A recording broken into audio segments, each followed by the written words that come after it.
Hey everyone, Spicy Toast Gaming here. Hope you're having a great day, and I hope this video can make it a little bit better. Today we're going to be looking at the weekly nightmares and trying to give you some tips on how to clear these or who you should clear these with. So, as normal, we have a 4, 5, and a 6.5 star. This is just always going to be the star levels of the adventures. But we have the first one here up against Misfortune with Water's Flow and On Guard. I think we had like this exact same setup like 2 weeks ago, I think. The Water's Flow, when the foe plays a spell, grant its weakest unit 1/1, so they're able to buff up some of their units. Not that big of a deal normally. This isn't going to be as impactful, but it is something to watch out for. They do have a small amount of scaling going on. But the main thing you're probably going to want to play around is the On Guard. So round start, create a fleeting single combat in all players' hands. So you see that right here, the same spell that Garen makes every round from his 2-star. An ally and an enemy strike each other. Now there's a couple different ways to approach this. For one, always you need to be playing chicken with the enemy and saving yours until the enemy plays theirs or until they don't have mana. If you play yours first and the enemy has mana, they'll always counter with their own. So you're trying to get the best trade possible with your single combat. They'll then use single combat with their unit to kill one of your other weaker units.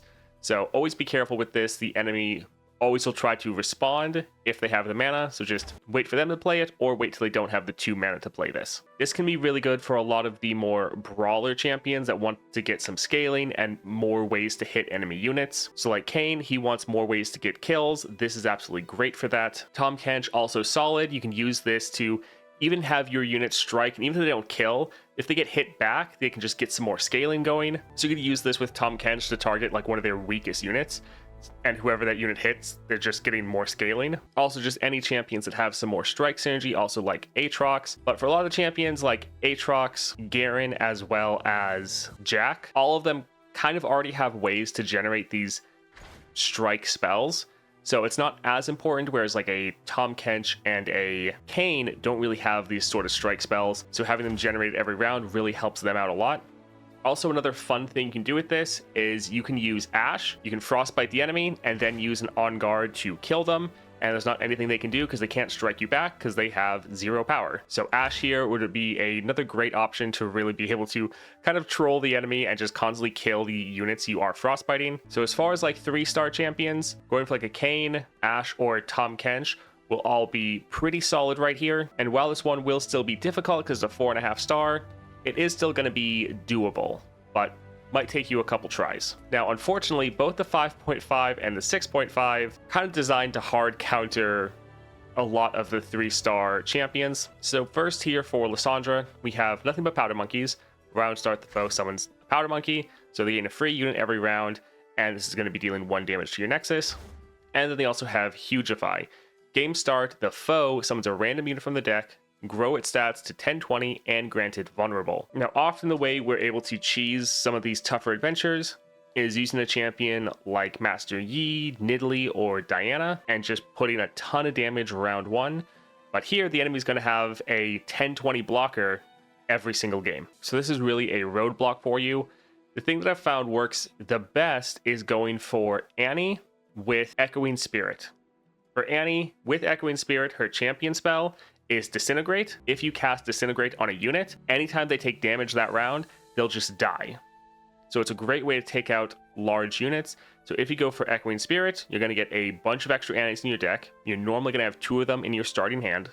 So what you can do is you can play Annie, you can play one of those Disintegrates. You can actually play them for free as long as they're Annie spell, because Echoing Spirit gives you 1 cost reduction. And then you can attack with Annie. Since this unit has vulnerable and you start with the attack token, you can attack, make them block you. Your skill will go off, hit them, trigger the Disintegrate, and kill them. So Annie is actually pretty solid here for a 3-star champion because she can consistently get rid of this giant unit the first round every single time. Now, this is still going to be a very hard counter. They're going to have a lot of Nexus health, they're getting free units every round, and they have a lot more starting mana than you. So I'm not saying this is going to be easy with Annie, but if you're looking for a 3-star champion to try to clear this, Annie, especially Annie with Echoing Spirit, is going to be probably your best bet if you don't have any constellations. One thing to note, if you are going to go with Annie, try to get some form of sustain. Annie can't really end these games super quickly, and you're just going to be constantly taking that little bit of chip damage every round from the monkeys. So being able to find some form of sustain, whether that's lifesteal, drain effects, just anything you can find in order to try to heal up a little every single round would be very helpful for you. If you could get the power where every time you play a spell you heal your Nexus by 1, that would be perfect because you're going to be playing a lot of spells every round. So that would really help you out and give you the much needed sustain you need. Other champions you might want to consider would also be both Yasuo as well as Morgana. Now both of them do have constellations, but even if you have them just at 3 stars, their amount of control and just being able to keep this unit locked down every single round would be very helpful. So going for Annie or going for one of those serious control decks going to be your best bet here if you don't have any constellations. Last up then for the 6.5 up against Auriel Soul, we have Perfected Mana Flow. Round start, the foe gets a mana gem, and Cage Match. The foe's Nexus can't drop below 1 health until round 5. Now this is a pretty much terrible counter for the normal ways we cheese this, because you can't just go for like Master Yi, Diana, Nidalee, any of those champs that are just trying to rush down the enemy super fast. Because the enemy can't die or they can't drop below 1 health till round 5. So a lot of those 3-star champions that we can often try to cheese this with isn't really going to work. Now I will note you can actually get around Cage Match if you can get one of the champions with an alternative win condition.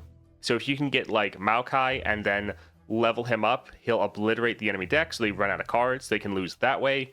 If you could get like Fiora or Ryze to use their alternative win condition, you can actually end the game before round 5 because they just end you the game. They just like one-shot the Nexus. So there are some ways to get around this, but those all rely on you drawing the right support champion, which is just going to be luck. Now the best way I found to clear this is just use some of your very strong champs that can essentially end the game in the first couple rounds, even though the enemy is going to be at 1 health, but they're just sitting there controlling the board. So for me, I was able to clear this with both Auriel Soul and then also 6-star Kai'Sa, where they're just able to put a lot of pressure on early, able to dominate the early game, and then you just have to essentially wait for a couple rounds, just kill anything the enemy plays. So this really is going to be one for those of you that actually have constellations or have your Auriel Soul leveled up. If you don't have any of those constellation champions, then one thing you're probably going to need to do is, again, try to go for some of those champions with some very good control, such as like